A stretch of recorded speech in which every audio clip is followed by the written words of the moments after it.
This Steve Jones Show podcast is now loading. The Steve Jones Show podcast is presented by Sunbury Motor Company, Purdy Insurance, Brewers Outlet, and NIL Game Changers.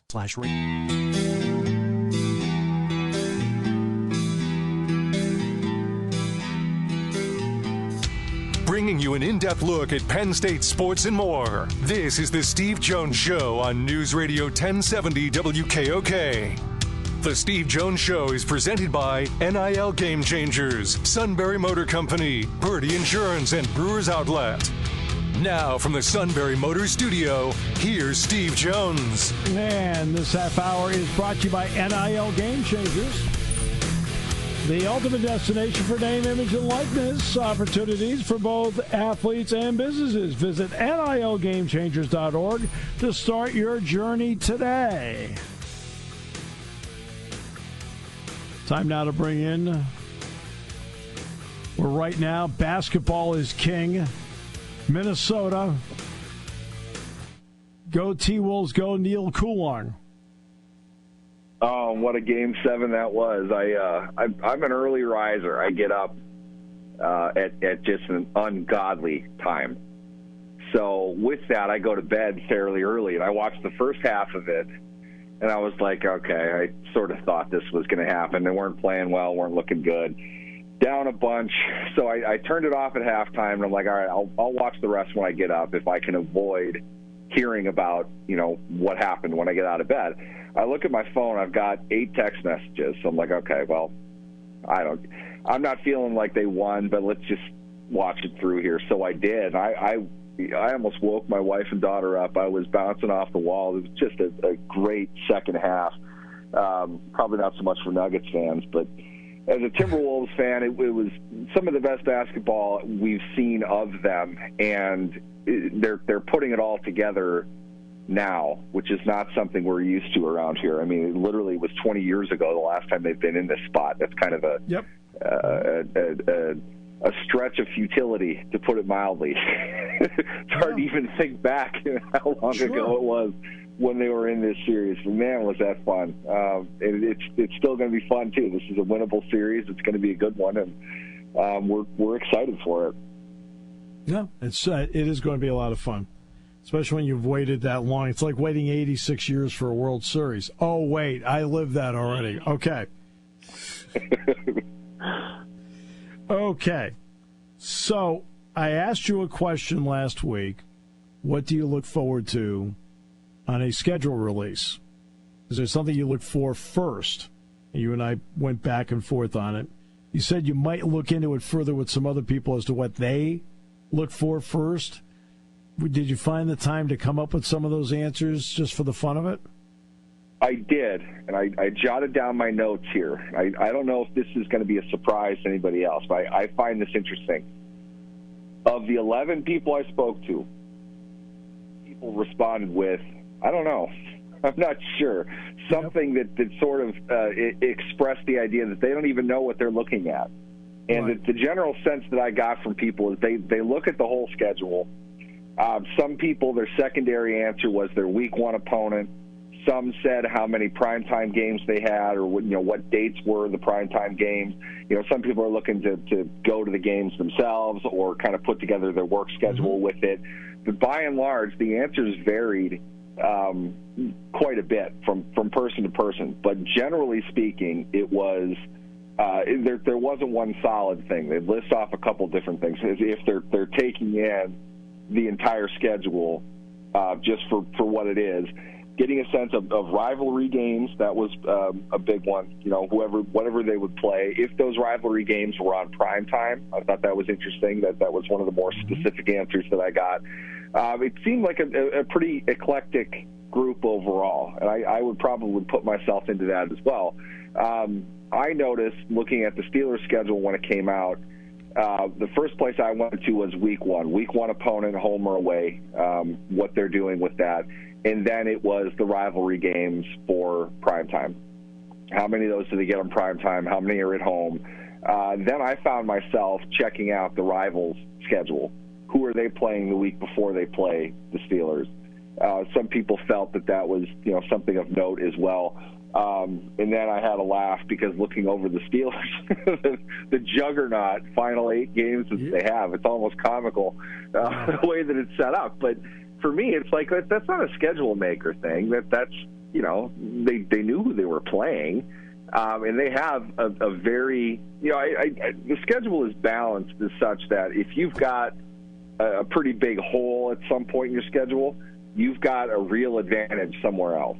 And I think that's what the Steelers have.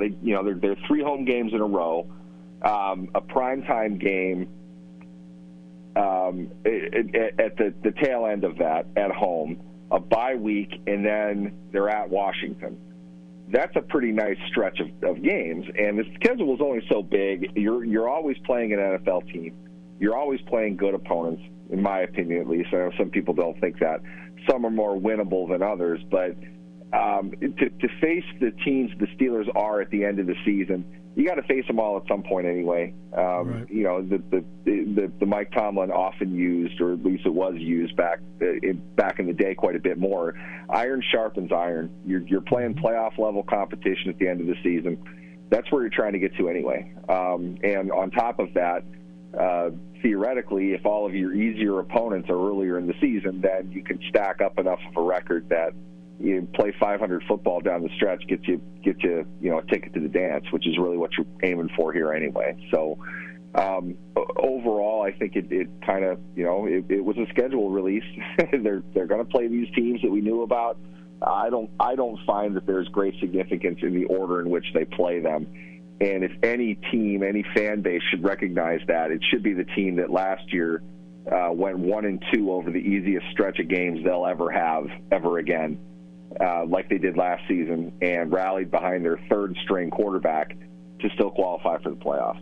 So for me, I don't think it really matters. It all comes out the same in the wash. Whether or not you can get to that maybe 9 but probably 10-win mark, make it to the postseason and take it from there. That's really what it's always about. Yeah. Okay. I just thought I would ask. So Netflix will get Christmas. And I think I saw the number. Didn't they pay something like, I don't know, $60 to $80 million a game or something like that, or for the day?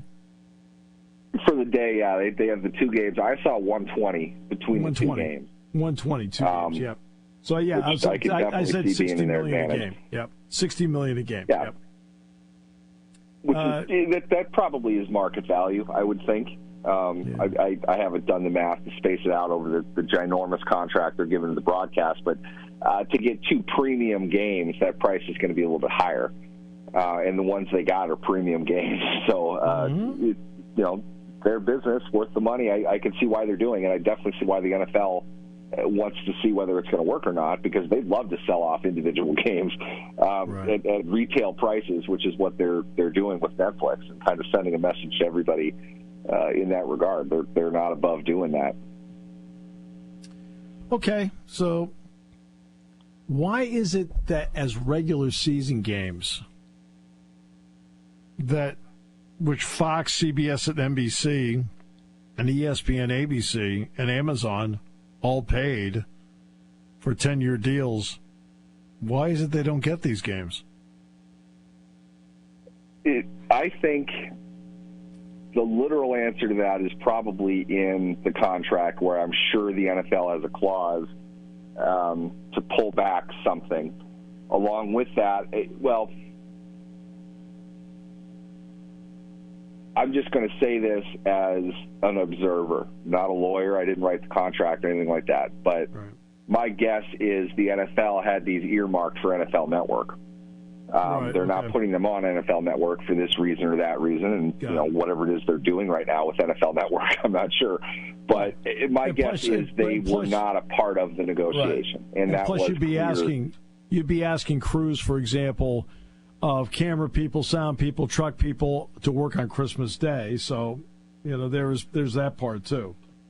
Yep. Yeah, I can see that. However it is that they'll do that with whoever's cameras, I can't imagine Netflix is going to build out that audience. They'll probably subcontract somebody who's already doing it. That'll be interesting. Make a note of that for the future. I'm curious what they'll do with it, because if I remember correctly, when the NFL Network first came out and they were broadcasting games, it was a sight. I mean, they were not experienced.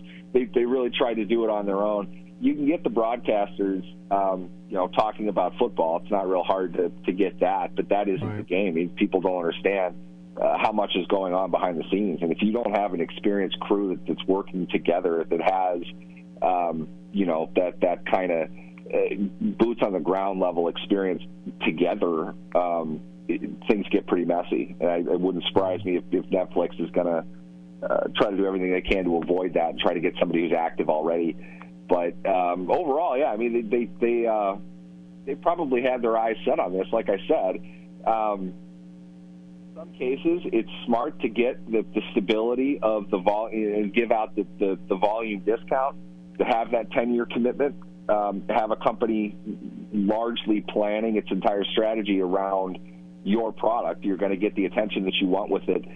You can grow and bend and flex with a strategic partner.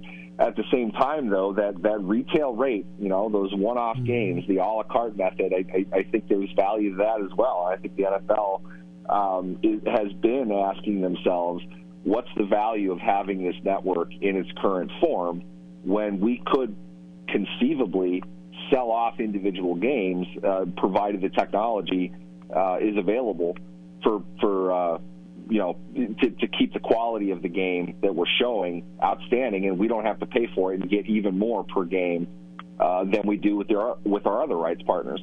Now, does CBS like that? Does ESPN like that? Maybe, maybe not. I'm sure they would love to have a Christmas Day game, but the NFL probably smartly reserved major tentpole days like Christmas for their own use, and to be able to use that to get paid handsomely while experimenting with somebody else is a pretty good idea from a business perspective. Okay. Last year when they did the schedule, there was a heavy emphasis, and there's a maximum number of primetime games you can get. And the Jets were, I think, one shy of it because of the Aaron Rodgers factor. And, of course, for the networks, every time the Jets were on after the opener with the Bills, there was no Aaron Rodgers. And we got to hear the Zach Wilson story over and over again. Right? Well, they're rolling the dice on them again. Are these the factors that make schedules so problematic for networks? Because, let's face it, you had a schedule built last year around a couple of guys, and he was one of them. That's the inherent risk of that, but I found it funny. It's like, okay, we're for real this time. And the Jets are on primetime like 5 of the first 7 weeks or something, aren't they? Yeah. I mean, it's like, wow. Yeah. I don't know. I'm not sure you want to put Aaron Rodgers on TV that much. We'll see. I do think the machinations that go on behind the scenes, I think we will hear about that in the coming years, if not immediately. But you have to think they're fighting tooth and nail over this. And the NFL, the NFL created this. I don't want to call it a problem, but the conflict that exists to the point now where they've pretty much done away with the affiliations with the conferences. It's not just Fox on NFC, right. CBS on AFC anymore. That's significant. It's something that people aren't going to really discuss and haven't really discussed. But all of that, I promise you, is just due to the perception. I don't even know if it's one way or the other, but to be realistic, there's a bit more action in the AFC right now than there is in the NFC. Mm-hmm. And if the broadcast rights partners are paying that much money, they want Aaron Rodgers games. It doesn't matter to them if they're playing somebody in the NFC or not. They want an Aaron Rodgers game. So at some point, they're going to have to say, look, we're going to end up doing this week by week and having a bidding process, putting this whole thing together. Is it a coincidence that the schedule came out later this year than it has any other year? I don't think it is. I think it's because that's what this has turned into now. And not that that's a bad thing. I'm not trying to claim conspiracy or anything. in a way, it's far more on them than it is the ravenous fan when the schedule comes out. They need to get things locked up, but until they can release the whole thing, they're not going to. So I think it came down to the 11th hour in a lot of ways of who's getting what game and where they're putting what. You know, it's they put so many Aaron Rodgers games on prime time, and I would imagine, I haven't looked at it real closely, any opportunity that you get to put Taylor Swift in your stadium and give the rights partner 3.5 hours of exclusive video content of Taylor Swift, whether she's walking or sitting in a stadium suite. I don't think it matters to them, but they want that. That's worth a ton of money, and they're paying a ton of money for it. So do they really care about Tennessee and Jacksonville this week? No, I don't care. Give that to another network.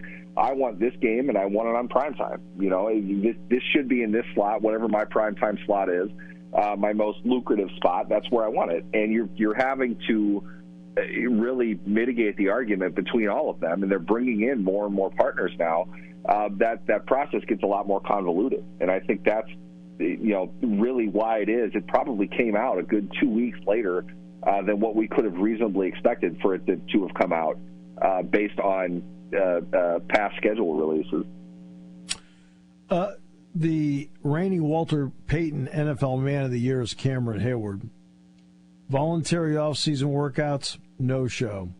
Does not have plan to attend OTAs because he wants a contract extension. This guy has been loyal to the organization. What's been your thought on, for the first time ever he's done this, what's been your thought about where he stands at this stage of his career with the Steelers?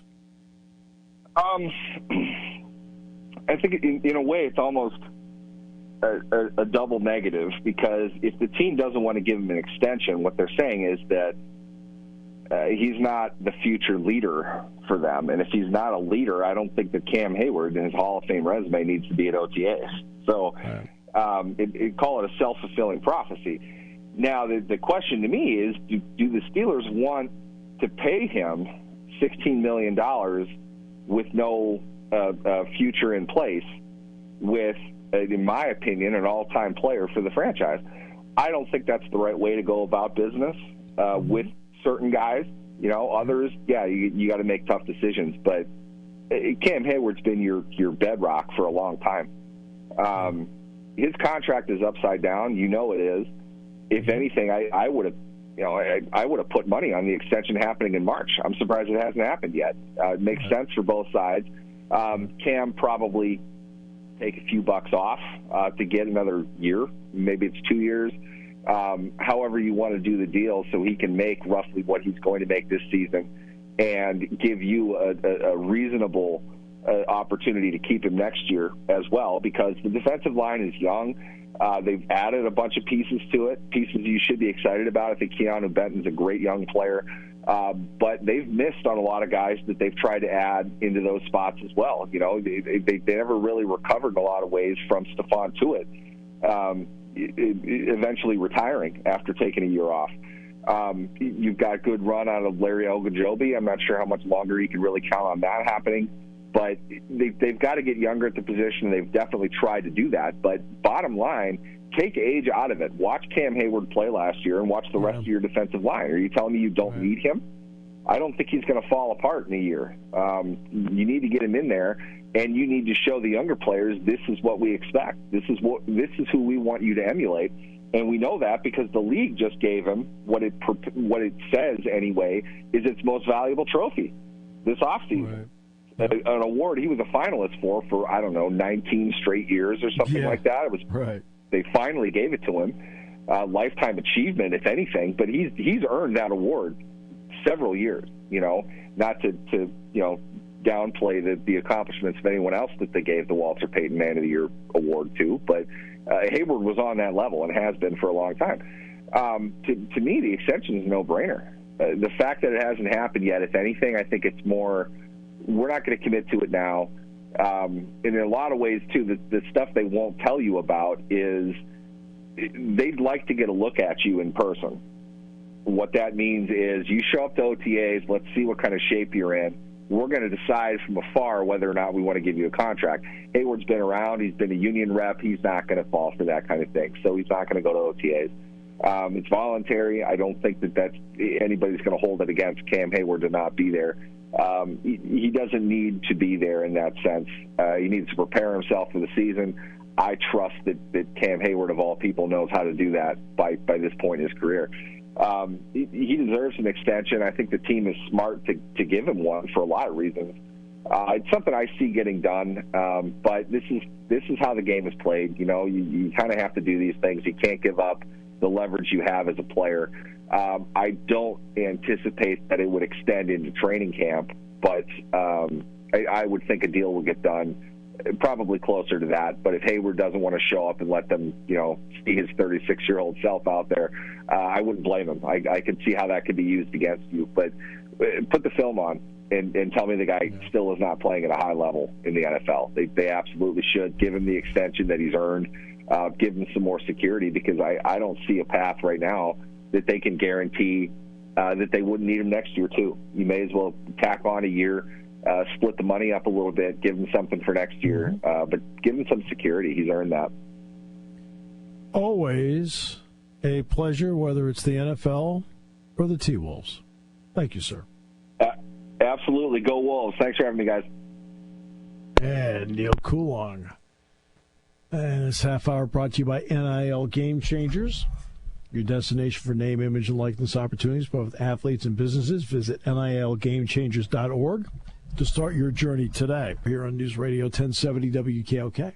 Sunbury Motors Ford in North 4th Street Auto Plaza is having their spring SUV sales of the SMC has 17 of the iconic 2024 Ford Bronco Sports, and they are slashed up to $5,500, and they start from just $28,435. Sunbury Motors has the fuel-efficient Ford Escape discounted up to $4,000 and priced from only $29,935. Plus, qualified buyers get 0% financing. Choose from 28 new Ford Explorers, and SMC has them reduced to the lowest price ever offered, just $39,770. Sunbury Motors has the roomy and reliable 2024 Ford Edge, discounted $4,500, and they are priced from only $37,565 with 0% financing for 48 months. Sunbury Motors is a fifth-generation Ford dealership, proudly owned by the Mertz family since 1915. SMC is where you want to be in May for your next new SUV.